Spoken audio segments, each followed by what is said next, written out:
Assalamualaikum warahmatullahi wabarakatuh. Saya Muhammad Naufal Hafiz akan mempresentasikan mata kuliah pelajaran Islam yang berjudul Tahkim, pengertian dasar hukum, tugas, dan wewenang.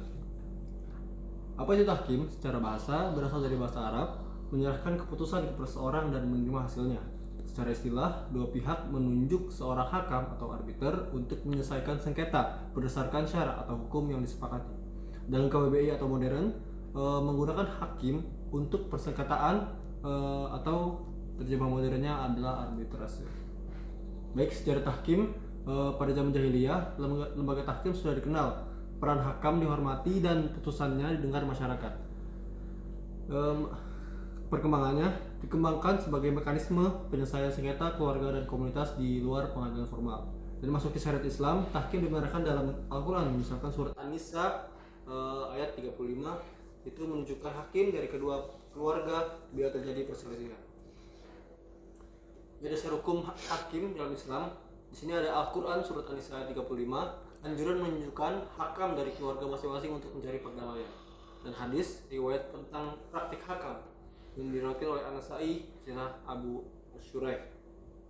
Dan tradisi ulama konsensus bahwa mediasi dan penunjukan hakam diperbolehkan untuk menyelesaikan perselisihan. Dan dasar hukum tahkim di Indonesia, dalam konteks hukum Indonesia, tahkim diakui terutama melalui peraturan peradilan agama, Undang-Undang Nomor 7 Tahun 1989, direvisi Undang-Undang Nomor 3 Tahun 2006 tentang peradilan agama. Dan pasal 76 ayat 2, hakim menetapkan hakam untuk mencari penyelesaian sikok sengketa keluarga. Dan pengertian hakam, definisi umumnya, orang yang dipilih karena cakap, adil, dan percaya untuk memutuskan atau menengahi sengketa. Dan menurut para ulama, Ahmad Mustafa Al-Marughi, Hamka, menekankan peran hakam sebagai penilai, penyelidik, dan penengah.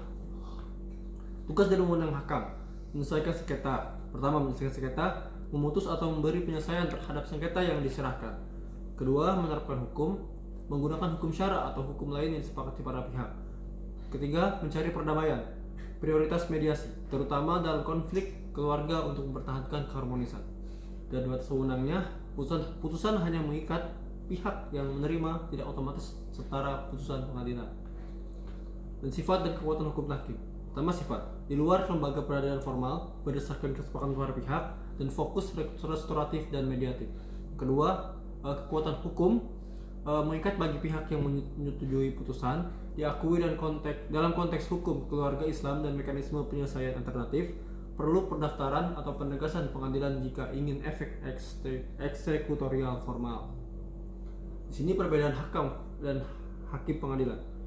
Dalam ruang lingkupnya, hakim menangani perkara secara resmi dalam pengadilan. Hakam terbatas pada sengketa yang diserahkan. Kekuatan putusan hakim bersifat umum dan dapat dipaksakan, sedangkan putusan hakam mengikat hanya jika pihak menerimanya. Dan prosesnya, pengadilan mengikuti prosedur formal.